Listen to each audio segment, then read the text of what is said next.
Hello, everyone, and welcome yet again to another edition of the GSMC Fantasy Sports Podcast, brought to you as always by the GSMC Sports Network. My name is Christopher Shepard. Thank you guys yet again for tuning in. Hope you guys enjoyed your 4th of July's out celebrating with either friends or family, as you should. But today on the GSMC Fantasy Sports Podcast, I have a show chock full of player profiles. In fact, every single segment is going to feature a certain player profile. So, without further ado, let's jump right into today's show. But before we do, I do want to ask that you like, follow, and subscribe to both the show and the network. It is a huge support to all of us doing our thing here. Also, if you do feel so inclined, please consider leaving a tip or donation at the link gsmc.cloud. It is a huge support to both me, my fellow podcasters, and ultimately the network as a whole. So, anything you leave is greatly appreciated. Also, if you have any burning questions, comments, or concerns about prior segments I have done, or even segments from today's show, all of them can be left here and addressed at the beginning of the next episode. So without further ado, let's jump right into today's show. Let's start off with a player profile concerning someone who has always been seen as a wide receiver 2 in this league. On a team that preaches speed, he is seen as one of those guys who is either 1A or 2 on the field at all times. And that, of course, is Jalen Waddle. Jalen Waddle has always kind of played second fiddle to Tyreek Hill in the Miami Dolphins offense. However, I do still think he has merit as a wide receiver 2 in your fantasy team, and here is why. Without further ado, let's jump right into his stats. Throughout his career, he's amassed 452.6 fantasy points. His best season was in 2022, where he had 184.2 fantasy points. Last year, he was right where you would expect someone who was a wide receiver 2 in a certain offense to be. In terms of fantasy, he was the wide receiver 21 overall. However, here's something of concern. In an offense that definitely preaches verticality, he was outside the top 50 in terms of deep targets and looks in the red zone. So as you can see, Jalen Waddle is not necessarily used to stretch the field as much as Tyreek Hill is in that system. And so that's one caveat that I can mention right now off the top of my head. Also, he was only the wide receiver 27 in expected fantasy points per game, although he was 5th in yards per route run and 6th in first downs per route run. So he made the most of whatever targets he saw. And next year, fantasy odds do project him to step up and kind of be assuming of the mantle of a wide receiver 1, potentially. Not necessarily there yet, but still. He's projected to have 1,075 yards, only 5 touchdowns, because, as you know, he's not always used in the red zone as much as a guy like Tyreek Hill or even some Dolphins tight ends, for a grand total of 142 fantasy points. So, the story of Jalen Waddle goes, he was going to be perhaps the wide receiver 1 for the Miami Dolphins for years to come, but then they saw that they could get Tyreek Hill, and that's exactly what they did. And once Tyreek Hill comes into a team, all the dynamics concerning the wide receiver room are centered around him. And so Jalen Waddle kind of fell by the wayside a little bit. However, as we've seen, Tyreek Hill is prone to injury, especially now in Miami. So therefore, that should mean Jalen Waddle can and will step into that wide receiver 1 role whenever Tyreek Hill goes down like that. It's very rare, but when he is, that's perhaps the reason why so many people value him a bit higher than other wide receiver 2s in this league, is because Tua is unafraid to go to him when, Tyreek Hill either isn't on his game or is injured. And so Jalen Waddle will never necessarily be someone you immediately go out and say, yes, I want you on my fantasy team. He will always be a guy who you kind of gloss over a little bit. I think that concerning a good wide receiver 2, you want at least 12 to 15 points from them. Obviously, your top gun is going to be the guy who gets you like 20 to 25, and then your wide receiver 2 is 12 to 15 in that range in terms of fantasy points. Jalen Waddle can certainly get that. However, the Miami Dolphins offense, I feel like, and this is weird to say, is going to evolve more around the running game. Now, why would I say such a thing when they have someone like Tyreek Hill? And also, while I think that Jalen Waddle is certainly a good, solid, serviceable wide receiver too, because of the fact that in a contract year for Tua, when he hasn't really proved as much of himself as he would like, things definitely feel like they could be changing. And so, while I do see both of these wide receivers' volumes still remaining high, I think that as a whole, there is concern in what these two will do together, because when you look at the whole scope and you zero in on specific members of the Miami Dolphins offense, the one kind of underlying theme is that Tua lets them down. And so, in order for Tua to kind of find his feet again, perhaps they lean more on the run game in the early goings. Therefore, Jalen Waddle becomes more of, say, a decoy early on.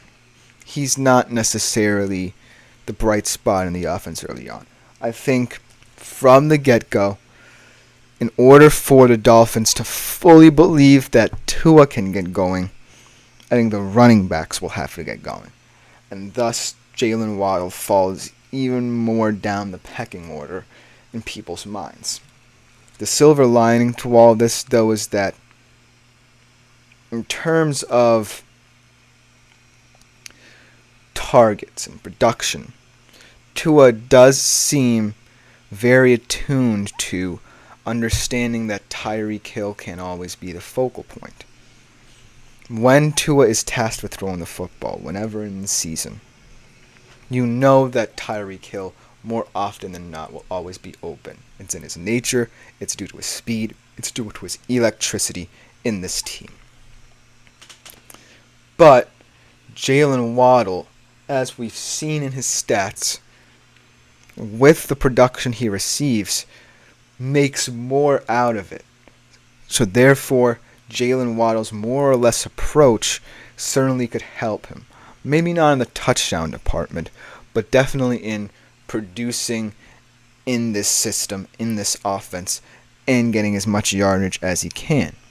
Also, if you're in a PPR league, that really stands out because some wide receiver twos are going to be placed at a premium. A lot of people are going to go for the big stars because they know that their attention is always going to be on those guys who can get them the most targets and the most receptions possible. However, wide receiver twos are still important in that regard due to the fact that there are very few to come by who are as good as Jalen Waddle. And so, I definitely advocate for Jalen Waddle as more of a PPR wide receiver because it suits him more for what his role is in this offense. He's not the prolific guy who's going to get you 20 to 25 fantasy points in either of those leagues. He's not going to be the guy who, is going to take a 5-yard gain and make it a 30-yard one. And I don't think he's going to ever be the focal point of what the Dolphins go through. I don't think he's ever going to be the leader of the wide receiver room unless, Tyreek Hill up and leaves or something happens. So I truly believe that Jalen Waddle's value lies in the area of wide receiver twos.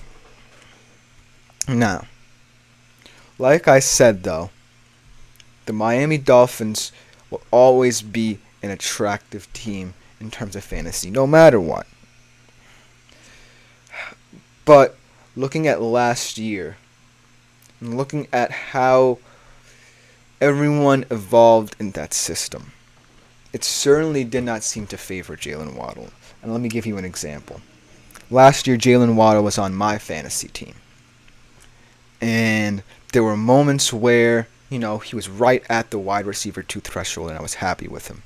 He was getting consistently 14, 16 points per game. And almost exactly what I needed from him. However, like I said, Tyreek Hill went down. In those games, it certainly felt like the Dolphins were more predicated on running the football and being more risk-averse than throwing it to Jalen Waddle. For some reason, there is a disconnect whenever Tyreek Hill is off the field between Jalen Waddle and what the Miami Dolphins want to do on offense. Now, I'm not saying that's a dig at him, but it's certainly something that is cause for concern, because when a wide receiver 1 goes down, you want someone who's just as reliable. And I can't say that Jalen Waddle is right there at this very moment in time. I think he's serviceable. I think he's certainly, when Tyreek Hill is on the field, a fantastic wide receiver 2 in support of Tyreek Hill. But he certainly lacks in the department of elevating a team that when something goes awry, you need that one guy. And that's why I certainly have trepidations surrounding what Jalen Waddle is going to be next year and what the Miami Dolphins offense is going to do with him. Because right now it's looking very murky as to what Jalen Waddle's role is going to be in the very near future. But that should just about do it for this segment. I hope you guys enjoyed it, because Jalen Waddle is such an interesting player to diagnose because of his fascinating wide receiver 2 status on the Dolphins. Coming up next, we have a quarterback who certainly will have everyone's attention next year. In his second year in the league, hopefully a full season we'll see from him. Hint as to who that is. Coming up right after the break. It should be a good one. We'll be right back on the GSMC Fantasy Sports Podcast. I feel like I'm losing my mind. Is everybody in the world blind? Please, Lord, give me a sign, a sign. I feel like I'm losing my mind. Is everybody in the world blind? Please, Lord, give me a sign, a sign. I wanna be the greatest. Everybody on the fake shit. I look around and feel like everybody is the fakest. I make this every day and I'm impatient, hoping one day I blow up from the basement. Statement, the top is so vacant. I don't hear shit that I think is amazing. Waiting for my day when I'm playing sold out shows for 1,000 faces. Hey, give me that crown, get in my way and to be put down. It ain't your place, all this my town. If I want that shit, then I'll get it right now. I'm losing it, the noose it fits, I'm losing shit. A stupid myth, you choose to live or choose to dip. You choose to fight or lose your grip and lose a gift. I feel like I'm losing my mind. Is everybody in the world blind? Please, Lord, give me a sign, a sign. I feel like I'm losing my mind. Is everybody... Hello everyone, and welcome back to this edition of the GSMC Fantasy Sports Podcast, brought to you as always by the GSMC Sports Network. Before we should get into our next segment on today's show, and it should be a good one, I do want to remind you guys yet again to, if you do feel so inclined, consider leaving a tip or donation at the link gsmc.cloud. It is a huge support to both me, my fellow podcasters, and ultimately the network as a whole, so anything you leave is greatly appreciated. Also consider leaving a question, comment, or concern that I will address at the beginning of my next episode. Without further ado, let's jump right into another player profile concerning a QB who I definitely feel will be getting a lot of attention either after this season or in the off-season based on how he performs, and that is Anthony Richardson. Like I said, we did not get the full Anthony Richardson experience, only a taste of it last year, as he suffered a shoulder injury in Week 4, but from the stats we have, from that small sample size, it certainly looks as if Anthony Richardson will have staying power. So let's jump right into them. In the 4 games he played last year, he accrued 72.7 fantasy points. However, in the 2 full starts that he had, where he went the distance in all of both those games, he averaged 25.7 fantasy points per game. If that is taken over a full season, that is a QB1 rating right there. So put that in perspective. I know it's a small sample size for a rookie quarterback who was seen as more of a developmental prospect in that draft class. And yet, in 2 full starts, he proved that he could be something in this league. And I don't necessarily know whether or not that's a fluke, but if it isn't, then we're looking at a kid who's really special here. He led all QBs in fantasy points per dropback, which is really interesting considering that a lot of people thought his best trait was his rushing ability. The fact that he kind of played a physical style through the ground game and was seen more of as like a running back quarterback hybrid. He averaged 8 yards per attempt last year, and he had 7.14% big time throw rates. He was 5th in rush yards per game. Like I said, that will always be his strong suit, his forte. And he was also 3rd in red zone carries, which could really, really launch him into the stratosphere if he gets a ton of red zone looks and touchdowns, for that matter. Next year, fantasy odds obviously don't see this kid as a fluke because they are projecting him to have a fantastic season. 3,495 yards, 19 touchdowns, 11 picks, 587 rush yards, and a whopping 7 touchdowns on the ground for a grand total of 298.9 fantasy points. Now, as you can see, there's a lot of hope surrounding this kid. But that's the one word that a lot of people can get hung up on. Hope, because it's good to have optimism, but it's quite another to know for certain what you have in a guy. And that's the caveat with Anthony Richardson. I would love to sit here and sing his praises throughout this entire segment, but the good and the bad are quite equal here, because the good is outstanding. In that small sample size, imagine that. He immediately is QB1 status right there. However, it is just 2 full games that we have for Anthony Richardson. So it's very tough to project anything. I know that a lot of people are kind of centered around blind faith when they hear about a prospect who could potentially break out. And that's what Anthony Richardson is right now. He's a heard it through the grapevine kind of player. That's one of the best ways I can think to describe him. He's someone who you're going to hear about a lot. Everyone's going to be bringing up his name, and everyone's going to be looking to see what he can be.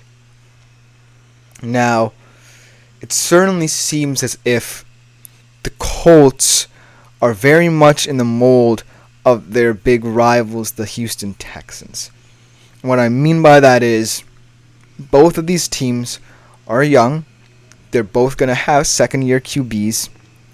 They both have relatively new head coaches who just came in last year in D'Amico Ryans and Shane Steichen respectively. And they both have more role player-like personnel to support their young QBs. I'm going to mention someone later in the show from the Houston Texans to show you what I mean. But overall, both of these teams don't necessarily have one true star outside of what they believe their quarterbacks are.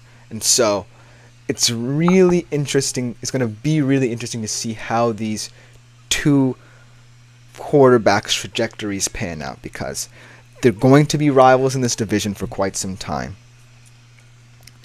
And I really think that leads to Anthony Richardson's benefit as much as it does to CJ Stroud, because CJ Stroud had his full season. He had his breakout rookie year. He had his moment. And so I really think that will bolster Anthony Richardson, because why can't I do what CJ Stroud did in his season? It's kind of like, if I can make a basketball comparison a little bit, Chet Holmgren. Chet Holmgren had an injury for the entirety of his NBA rookie season, and he's becoming one of the better young big men in the league. He's rivaling Wemby. He had just as good a season as Wemby, and very well could have taken home that Rookie of the Year award in the NBA. So Anthony Richardson certainly, if recent history shows, can still be something for this Colts squad. And the stats definitely back him up. But there is another caveat here. And it has to do with weighing those skill position group options. Is the Colts position group at wide receiver and running back as good as people think it is? Michael Pittman and Josh Downs are nice names, and if you want the honest truth, they were heard of more than Nico Collins and Noah Brown and Tank Dell beforehand, so they certainly have that kind of name presence to them. But I really think that in order to know for sure what Anthony Richardson has, we're going to have to see a full season of him. And these guys looked very comfortable outside of the pressure of having a rookie quarterback last year. Obviously, Gardner Minshew took over, and they were just on the precipice of going to the postseason as the AFC South champion, but ultimately fell short to, ironically, the Houston Texans. And so, in my mind's eye, the huge question here is not only Anthony Richardson the margin that needs to be overcome in order to challenge the Texans and Jags in the division, but are the wide receivers as well, because I really love both Michael Pittman and Josh Downs, but I don't love them as guys who I can trust. Like, I would never truly draft them as, say, my wide receiver 1 or wide receiver 2 in my fantasy team, mainly because of the fact they haven't been go-to guys in this league.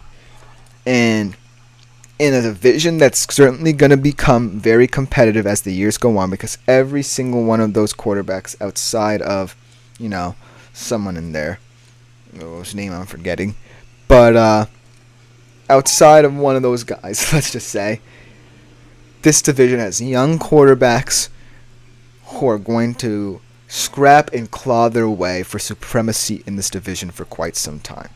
And Anthony Richardson is immediately getting thrown into that fire.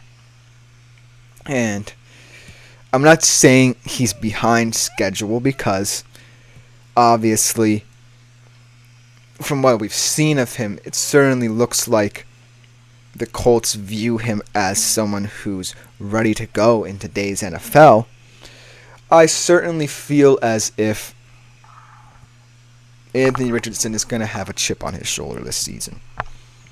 I think the ultimate goal for Anthony Richardson is A, to block out any noise, and B, to understand what he is expected to do in the Colts offense. And I think that also comes down to how Shane Steichen kind of helps him along, because what we saw last year was Shane Steichen dispelling any notion that Anthony Richardson was going to have any problems. Shane Steichen, for the most part, is Anthony Richardson's defender in this league. Whatever happens with him and whatever criticisms come the Colts' way, should Anthony Richardson not pan out, Shane Steichen will have to deal with it as much as Anthony Richardson. And so that connection is very important as well, because if Shane Steichen trusts Anthony Richardson, that can go a long way to helping the Colts. But if somewhere along the line he hits a couple of speed bumps, then who knows how off the rails this Colts team can get, because I certainly don't believe the skill position players they have are as talented as others in this division, or even in the AFC. I think last season definitely was a very flash in the pan, up and down roller coaster of a season for the Colts that they definitely don't want to replicate.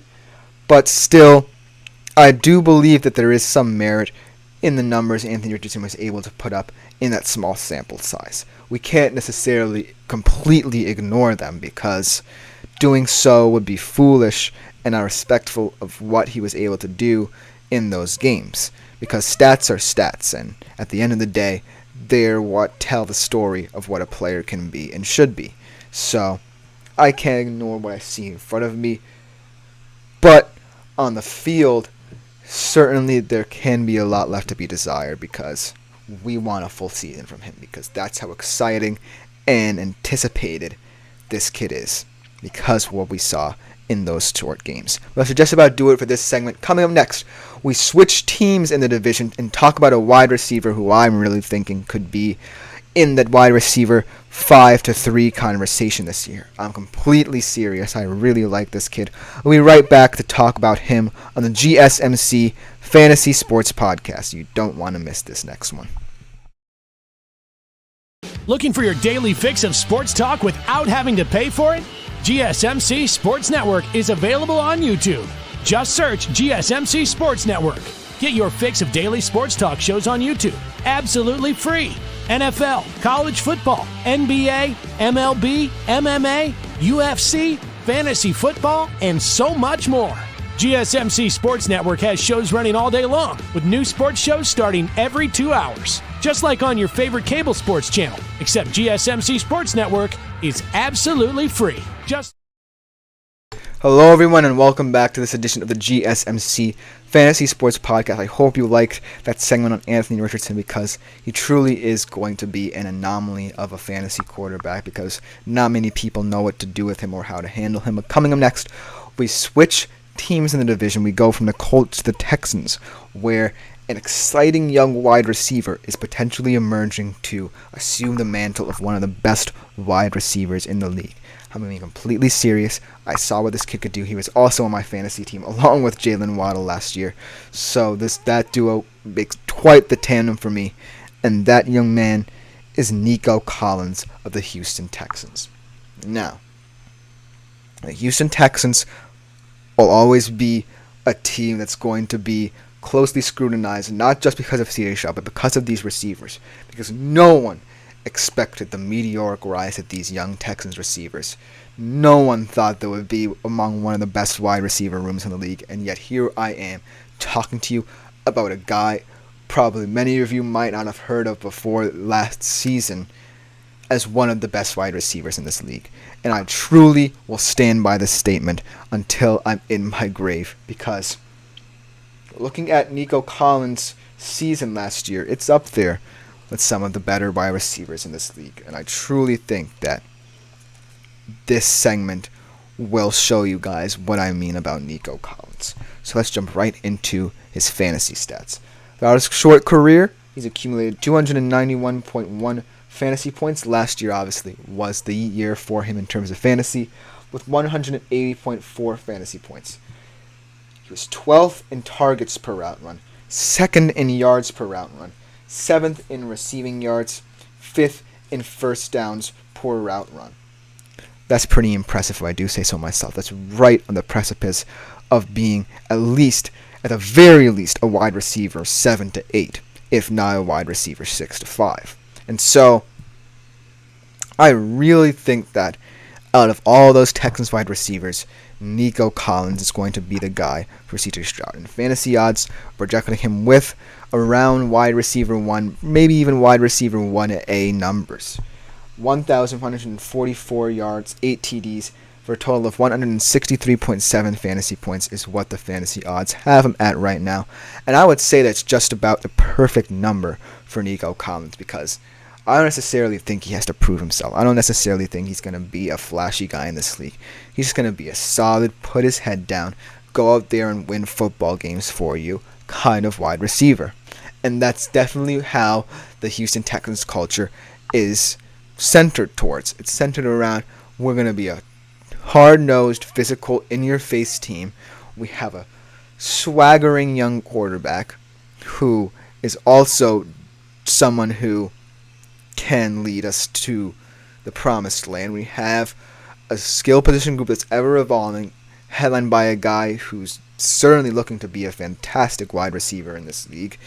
And we have a head coach who certainly knows no wrong so far and thus far in this Houston Texans system. And so I really think the sky's the limit for any Houston Texan in terms of fantasy and in the AFC South. Now, here's where I think Nico Collins might, and a big emphasis on might, fall flat. I certainly feel as if next year the Houston Texans are going to be far more, not cautious with how they play and handle things with C.J. Stroud, but a little bit more wary of where he can pick and choose his moments, because you don't want a good thing to stop going. You don't want the train to fall out the tracks. They want to keep C.J. Stroud steady, and part of that stems from being a bit more conservative. And I think that I kind of counteracted this point when I was talking about C.J. Stroud and his player profile, where I said that on early downs, because they know he can throw the football, they might want to get him going early. But I kind of feel like a standard and precedent has to be set where C.J. Stroud can feel comfortable playing both styles of football. The Texans definitely have a very interesting running back room, where Dameon Pierce certainly is in that workhorse running back mold, and he still can produce 1,000 yards for you, and that's great. But in order for C.J. Stroud to feel comfortable not just throwing the football and staying within the structure of the game plan, Dameon Pierce, I certainly feel like, is going to have to be more of that workhorse mode and not the 1,000-yard guy. Thus, by allowing C.J. Stroud to kind of say, okay, I'm going to trust my arm. Because if Dameon Pierce only gets you about 3 to 4 yards per carry, you're looking at some second and longer, third and manageable situations where C.J. Stroud can really let the ball fly. And thus, that's where I kind of feel where the muddleness of the Texans' offense stems from. The second and third down plays. Because let's say Nico Collins remains the wide receiver 1. And let's say Tank Dell is the wide receiver 2. C.J. Stroud, probably on the second down, is going to look for Nico Collins first. And then on the third down, that's where I think he's going to look for Tank Dell. Because the important thing to remember here is that Nico Collins, like I said, is going to be an all-around receiver. Tank Dell certainly feels like a certain down receiver or a red zone receiver, because he's a smaller receiver. He's more of a savvy, intelligent receiver in the red zone especially, who is more known for his yards after the catch and his speed than Nico Collins is. Nico Collins is going to run the route to get open, not run past someone, if you catch my drift. And so, looking at Nico Collins as a wide receiver 1 is a very, very important kind of decision you have to make, because I really like him on early downs. But like I said, what remains to be seen if what the Texans decide to do on early downs. Do they stick with Dameon Pierce, getting you 3 to 4 yards per first down, or do they let C.J. Stroud throw the football early and often, thus allowing Nico Collins to potentially get more targets? And I think that both can be very true of what we see early on. Both can define the Texans season and how Nico Collins plays. And so, I'm not non-committal on Nico Collins potentially regressing to the mean, but there are ways he can. However, the reason why I'm so high on him is because of the fact that C.J. Stroud likes players who run routes, and Nico Collins does that to a T. C.J. Stroud wants someone who's just as smart and connected to the game as him, and Nico Collins is that. In the red zone, it could get a bit different. In the red zone, C.J. Stroud might want someone to just go past a guy and he can air out a fade to him. But in the open field, when you're looking to kind of outwit a defense, keep them on edge, Nico Collins looks to be that guy. And if I were someone in a fantasy draft, say 4 out of 5 players who I would consider wide receiver 1 are gone, and the players left at the table are of Nico Collins, Jalen Waddles, DJ Moore's caliber, and I'm looking at those 3 guys as my wide receiver 1s or 2s, or even a flex option, Nico Collins certainly seems like the most appealing. Mainly due to the fact that A, he's not a prototypical wide receiver 1, because there really is no true wide receiver 1, in my humble opinion, on the Houston Texans. And B, he still gives you 20 to 25 fantasy points per game. There was one stretch where I remember Nico Collins simply doing no wrong in fantasy, where he had consistent 200-yard games. And that's saying something as to what this kid can be. Right now, I don't think that's sustainable for what the Houston Texans are right now, because they have overachieved.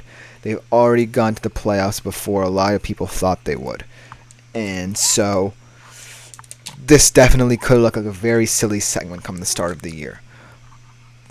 I'm willing to err on the side of caution, however, and say that don't overthink picking Nico Collins, rather. I'm thinking about soccer altogether. But here's what I will say. If it was down to 4 or 5 receivers in the mid-rounds of a fantasy draft, and one of their names is Nico Collins, I'm immediately scooping him up. And that should say something about his caliber. That should just about do it for this segment of today's show. Coming up next, we switch to another quarterback who's definitely kind of in that Matthew Stafford mold. He played on the same team as him, so he's definitely going to be someone who's going to be very interesting to dive into. But we will be right back with that segment of the GSMC Fantasy Sports Podcast right after the break.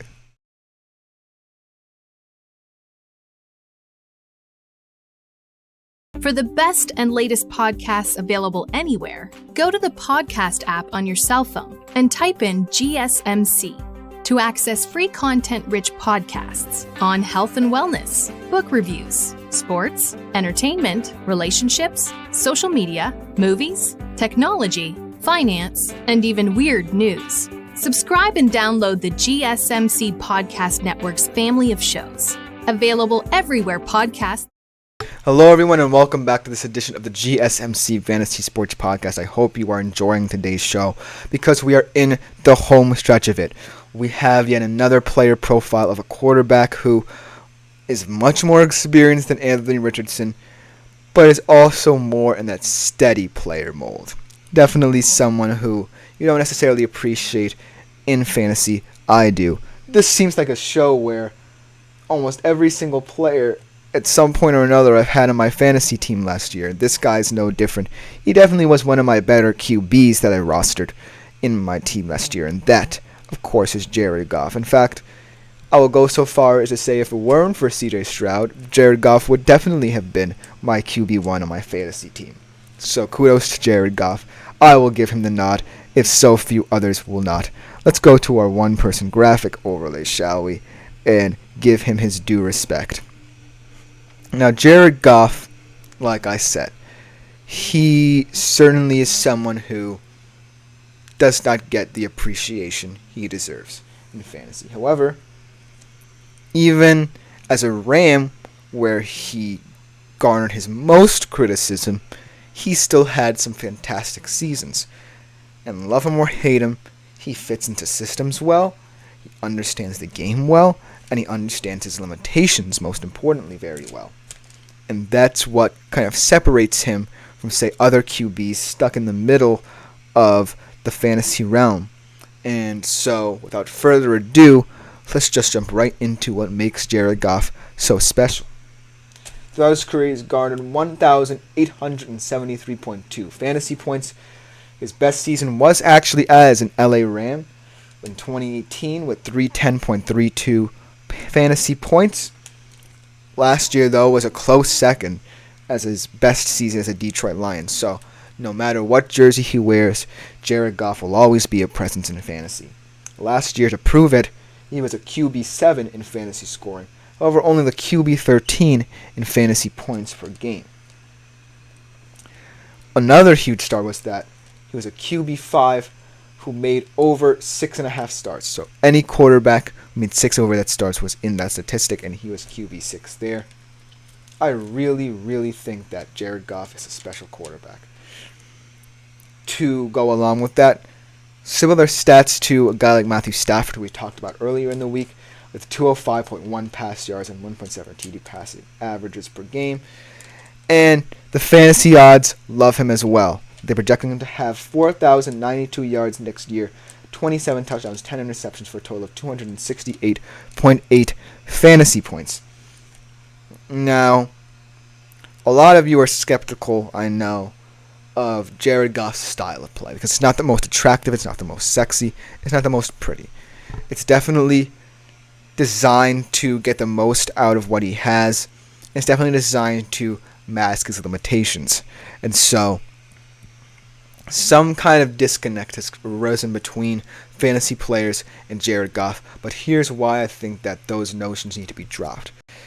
Jared Goff,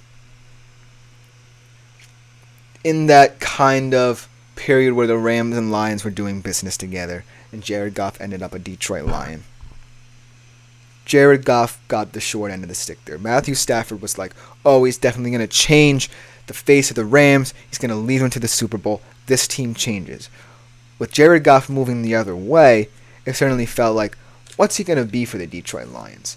What's the culture and identity of the Detroit Lions going to be with a guy like Jared Goff? Because everyone thought the problem was Jared Goff and maybe not Sean McVay, because Sean McVay was this offensive guru.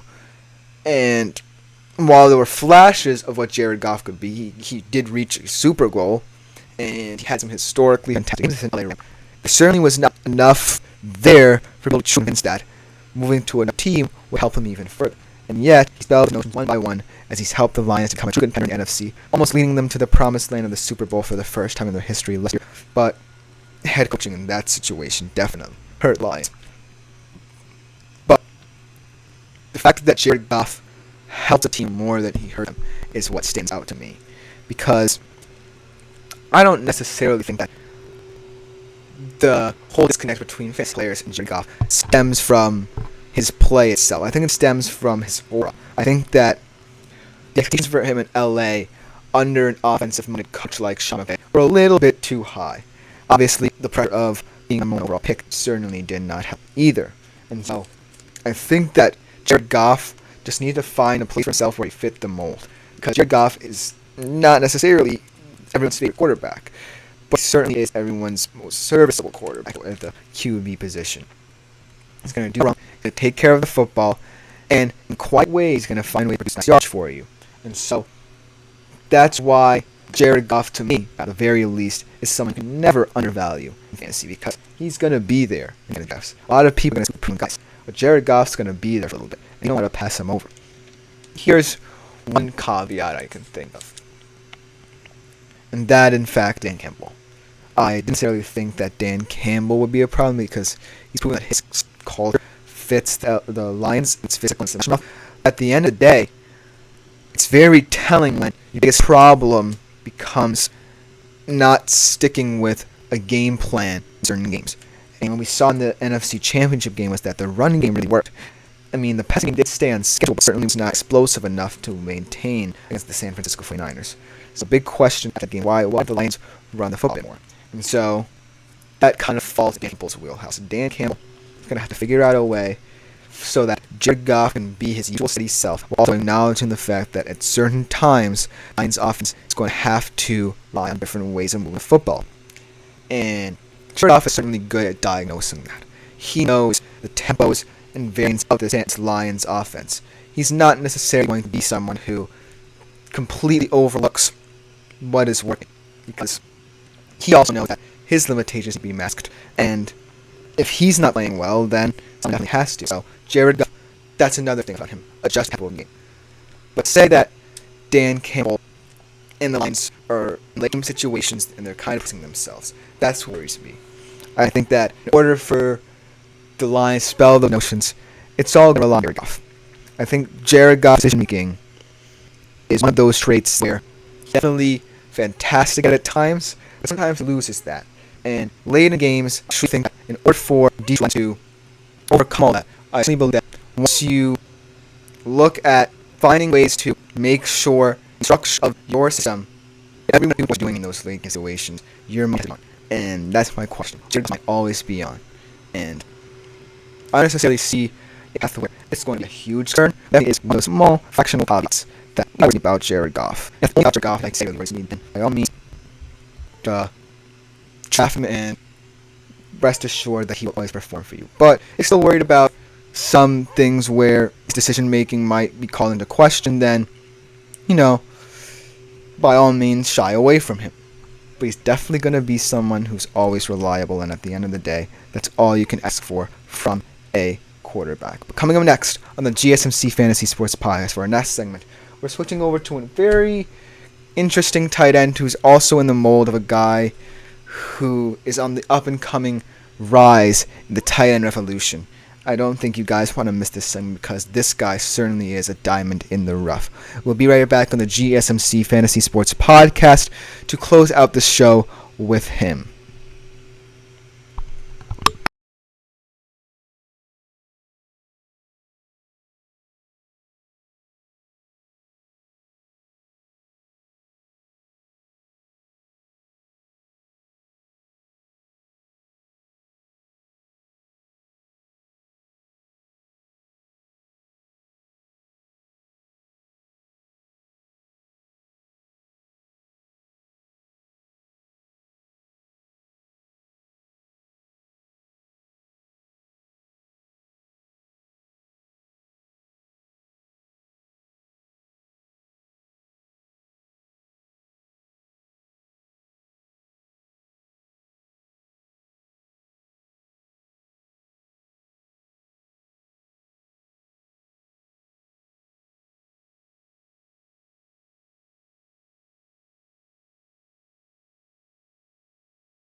Hello, everyone, and welcome back to today's last segment of the GSMC Fantasy Sports Podcast, brought to you, as always, by the GSMC Sports Network. I hope you guys have enjoyed this week of shows.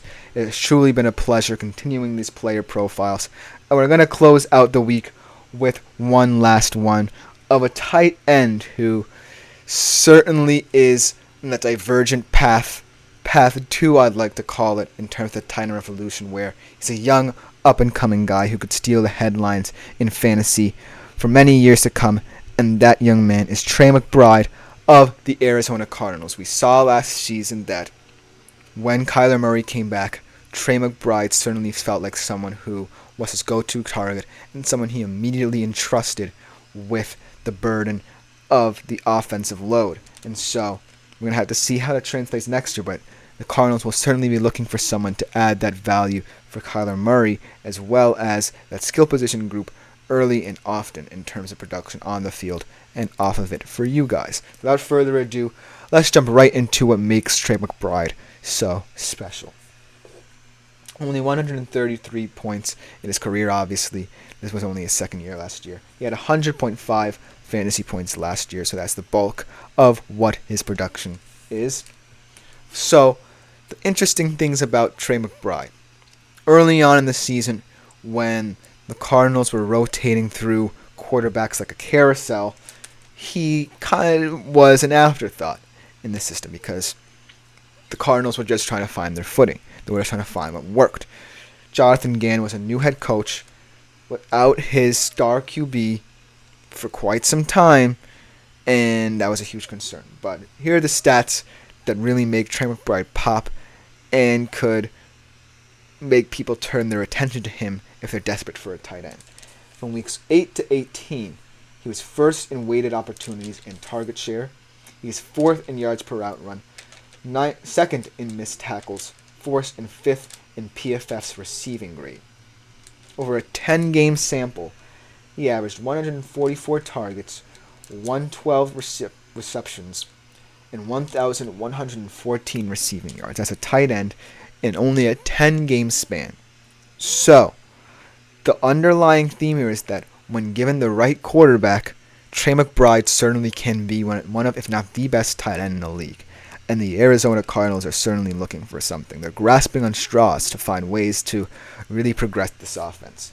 Next year, though, the fantasy odds are projecting him to have a very similar season. Not as prolific as last year, but fantastic nonetheless. 849 receiving yards for him for a total of 109.7 fantasy points. Now, like I said, the lovely thing about Trey McBride is it certainly seems that he's developing a rapport with Kyler Murray. It certainly seems like Kyler Murray entrusted him with a lot of targets, entrusted him with a lot of opportunities in that offense, and I have no reason to believe that it's not going to be the same to start the season. However, I do believe that the Arizona Cardinals do want a wide receiver to be the face of that offense as well, because over the years, Kyler Murray has had so much talent at the wide receiver position, starting off with guys like DeAndre Hopkins, Marquise Hollywood Brown, and guys of that nature. And so, I truly think that Trey McBride will have another fantastic season, but the Arizona Cardinals don't just want Trey McBride to be a security blanket and a get-out-of-jail-free card. They want Trey McBride to be a solid tight end in an even better skill position room for the Arizona Cardinals. And so, I truly think that what Jonathan Gannon will do is ask Kyler Murray to spread the wealth around, because Kyler Murray certainly has the arm strength, the accuracy to be a fantastic quarterback, and understand that you can have a go-to target, but you can also have supplementary players, tertiary players, so to speak, who can give you that extra oomph to your offense. Because Kyler Murray is done waiting. Kyler Murray wants to win now. And he has to win now because the Cardinals have placed so much weight in the decision to keep him that if he fails, then who knows what path the Cardinals are going to take. And who knows how Jonathan Gannon is going to play a part in that role. And so I really truly think that while Trey McBride certainly is going to play into the Cardinals season and how well this offense plays, he certainly is not going to be as prolific as he was last year. That's a non-starter. I think that in terms of, let's bring it back to the tight end revolution, shall we? in terms of the tight end evolution, especially in fantasy. Trey McBride, because of his status as someone who nobody's really heard of up until now, the hype might not be justified. I think that in order to truly get the most value out of Trey McBride, you have to look at other guys in the tight end evolution and compare them, because when put on a pedestal, let's say a guy like Sam Laporta, obviously Trey McBride did not have as much value as Sam Laporta, because Sam Laporta ended up being the tight end 1 overall. Say what you will about the tight end 1 season, but it still stands the test of time for Sam Laporta. So Trey McBride is always going to be labeled a part of that tight end generation. He's always going to be inextricably linked to guys like Sam Laporta. And so, because of the fact that everyone kind of jumped on the Sam Laporta train, everyone followed Sam Laporta throughout last season, everyone saw Sam Laporta for what he was, that's how you get an attention as a young tight end, because as a young tight end, you're on the other end of the spectrum. When I'm talking about guys like Kelsey, Kittle, Andrews, they have the pedigree. They stand the test of time. They don't have anything left to prove. They know that they're commodities on the open market. They know that fantasy managers everywhere want them. They don't know that because they're not that concerned about fantasy, but you get my gist. Trey McBride, on the other hand, definitely has a lot going against him. He does not play for a highly prolific, high-point scoring offense. He is in a skill position group that really isn't that talented, very barren in fact. He's coming off a season where he had a very fantastic stretch, but it was with a quarterback who's going to have a lot more pressure on him this year. And furthermore, he's up against a whole generation of tight ends who already feel like they are established in this league. And so, Trey McBride, in fantasy terms, is a streaming option at the very most next season. You can't toss all your eggs into one basket with this guy. However, I do think that starting off with that foundation, starting off with that 10-game sample with Kyler Murray, could be able to create something there. Because when you're playing with a quarterback you're unfamiliar with throughout most of the season, when a guy just comes in off an injury, you immediately want him to feel like you're a guy you can rely upon. And the fact that Trey McBride had that 10-game sample is something. I can't necessarily say it will carry over into next season. I hope it does, because for his sake, he needs to maintain that status in order for people to further value him, and for me to not sit here saying that he's just potential and nothing else. But ultimately, it's just better for him to go through that first experience where he was an afterthought early and then come onto the scene later in the year than to just be going into the season with blind faith. Because then I really would look a fool sitting here telling you, go draft Trey McBride, he's going to be the next big thing. He's going to be better than Sam Laporta, because in all reality, he isn't.